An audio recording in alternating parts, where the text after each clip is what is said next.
April 2026ના રોજ મહેશભાઈ Rathod Gopal ગ્રામવાળાને civil hospital ખાતે જે ઘટના ઘટી એ આપ બધા જાણો છો અને એ ઘટના બાદ આ મહેશભાઈ અમરેલી શાંતાબા ગજેરા હોસ્પિટલમાં સારવાર હેઠળ હતા અને 20 એપ્રિલે એ ચાલુ સારવાર દરમિયાન આપણી વચ્ચે નથી રહ્યા, એ પણ આપ બધા જાણો છો।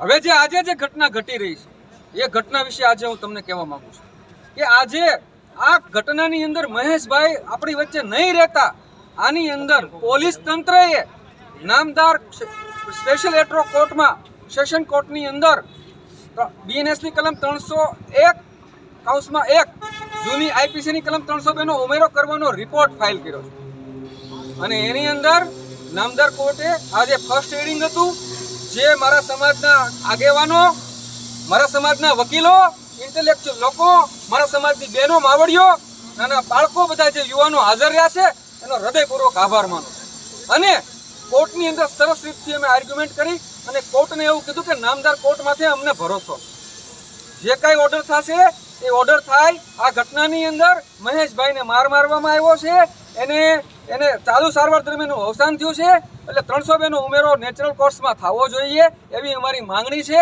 જે કાંઈ ઓર્ડર થશે એની સામે હાઈકોર્ટ સુધી લડવાની પણ તૈયારી છે અને સમાજ લેવલે સમાજ નક્કી કરે એ રીતથી રોડ ઉપર પણ લડીશું, કોર્ટમાં પણ લડીશું, કાનૂન રીતથી લડીશું।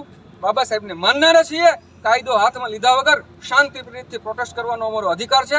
આજે કોર્ટની અંદર ડીએસ શ્રીવાસ્તવ સાહેબની કોર્ટની અંદર આઈઓ ડીવાયએસપી ચિરાગભાઈ દેસાઈ ફોરેન્સિક પીએમનો પ્રાથમિક અહેવાલ જે લઈને આવ્યા એની અંદર કોઝ ઓફ ડેથ જાહેર કરેલ નથી। આ ઘટનાની અંદર મહેશભાઈનું મર્ડર થયું નિર્વિવાદિત બાબત છે અને જો રિપોર્ટ આવે, ડોક્ટરોની નેગ્લિજન્સી આવે તો મેથ્યુઝના જજમેન્ટ મુજબ ડોક્ટરો આરોપી બનશે, નતર જેને માર્યો છે એ આરોપી બનશે। આરોપી બનશે ને બનશે, એમાં કોઈ મીનમેખ વાત છે। અનુજાતિનો એક 22 વર્ષનો તાકાતવાર જે સૈનિકમાં હાલે એવો યુવાન અમારી વચ્ચેથી વયો ગયો છે। ન્યાય માટે અમે બધું કરીશું, જે કોર્ટમાં લડીશું, જે કાંઈ ઓર્ડર થાય સુપ્રીમ કોર્ટ સુધી જવું પડે તો અમે લડીશું, રોડ પર પણ લડીશું। ચેતનભાઈ, આજે તમે જે ન્યાય મંદિરમાં આવ્યા ત્યાં અને આજનું હિયરિંગ હતું તો તેના માટે શું કહેવામાં આવ્યું કોર્ટ દ્વારા? આજે નામદાર કોર્ટની અંદર ડીવાયએસપી આઈઓ તરીકે એમને એક અહેવાલ રજૂ કર્યો છે અને જે બી પારડીવાલા સાહેબનું જજમેન્ટ જે છે એ પહેલાંની જેમ નથી એવું રજૂ કર્યું છે।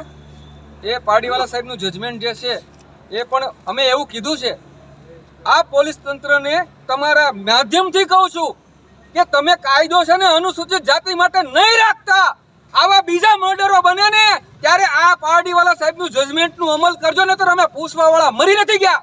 અમે તમને પૂછશું કે તમે આમાં 301 નો રિપોર્ટ, 302 નો રિપોર્ટ ફાઇલ કર્યો, આમાંથી તમને કોર્ટમાંથી તારીખ મળી, તમે આમાં પુરાવા રજૂ કર્યા, એકને ગોળ અને એકને ખોળ મહેરબાની કરીને નહીં આપતા। ગુજરાતની પોલીસ આ રીતે હાલશે ને પાર્ટીવાળા જજમેન્ટની ઉપર? હવે એક ચાલુ કોર્ટમાં અમે કીધું છે કે પારડીવાલા સાહેબના જજમેન્ટનો અમલ બધા પોલીસ તંત્ર કરજો। આ એક કેસમાં નહીં કરતા, પર્ટિક્યુલર કેસમાં અમને તો અર્નેશ કુમારના જજમેન્ટનો ગેરલાભ થાય છે। અર્નેશ કુમારનું જજમેન્ટ એટ્રોસિટી સ્પેશિયલ એક્ટ છે, સેક્શન 20 ની અંદર બધા કાયદાથી એટ્રો પર છે, છતાં ઠોકી બેહાડવામાં આવ્યું છે। આ તંત્ર અર્નેશ કુમારના જજમેન્ટનો દુરુપયોગ કરે છે। આખા દેશની અંદર અત્યાચારોનું પ્રમાણ વધ્યું છે અને એટલે જ મર્ડરો વધ્યા છે।